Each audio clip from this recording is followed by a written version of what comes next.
네, 제21대 대통령 선거가 19일 앞으로 다가왔습니다. 대선과 관련한 오늘의 주요 일정과 이슈 짚어보겠습니다. 네, 오늘의 대선 따라잡기 임혜준 기자 나와주시죠. 네, 오늘의 대선 따라잡기 시작합니다. 먼저 주요 일정부터 살펴봅니다. 더불어민주당 이재명 후보는 영호남 화합의 상징 하동 화개장터를 찾습니다. 이어 전남으로 넘어가 광양과 여수, 순천을 돌며 전통 지지층 표심을 모읍니다. 국민의힘 김문수 후보는 사흘에 걸친 영남권 유세를 마치고 첫 수도권 유세에 나섭니다. 중소기업인 조찬 간담회에 참석하고 출근길 유권자들과 만났습니다. 개혁신당 이준석 후보도 서울에서 유세를 이어갑니다. 예비 교사들과 점심을 함께하고 대한초등교사협회와 간담회를 가진 뒤 연합뉴스TV에 출연합니다. 윤석열 전 대통령의 국민의힘 탈당 문제가 대선판 화두로 떠올랐습니다. 앞서 윤 전 대통령은 지난 11일 SNS에 국민께 드리는 호소라는 글을 올렸는데요. 이번 선거는 단순한 정권 교체가 아닌 자유 대한민국 체제의 생사의 기로에 선 선거라며 단결해야 한다고 적었습니다. 이 글은 윤 전 대통령이 대선 과정에서 역할을 하겠다는 의지를 보인 것으로 해석되면서 탈당론 분출의 도화선이 됐습니다.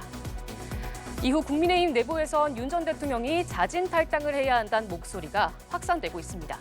스스로 결단을 내려 김문수 후보의 부담을 덜어줄 필요가 있다는 주장입니다. 자진 탈당을 하지 않으면 강제 탈당 조치라도 해야 한다는 강경론도 나왔습니다. 이재명 후보의 일강 구도를 깨기 위한 중도 확장에 있어 윤 전 대통령 탈당은 필수이지 선택이 될 수 없다는 겁니다.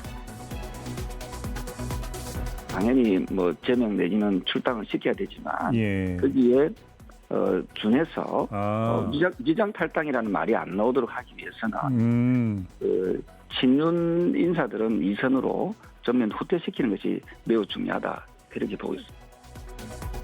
네, 하지만 윤 전 대통령 탈당이 자칫 선거를 앞두고 보수 지지층 이탈로 이어질 수 있는 만큼 여론을 더 섬세하게 살펴야 한다는 신중론도 있습니다.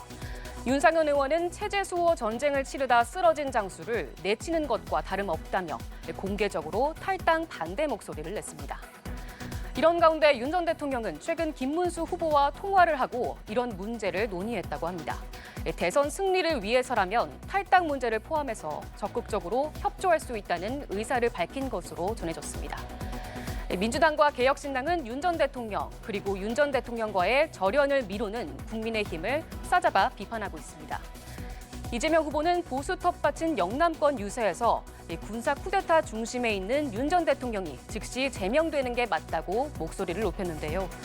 이준석 후보도 국민의힘이 득실을 저울질하느라 당 윤리위조차 열지 못하고 있다며 윤석열의 목줄 잡힌 정당이라고 가세했습니다.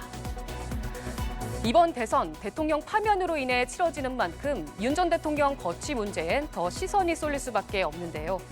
전통 지지층 사수와 중도 확장, 어느 것도 놓칠 수 없는 국민의힘, 어떤 결단을 내릴지 주목됩니다. 지금까지 대선 따라잡기였습니다.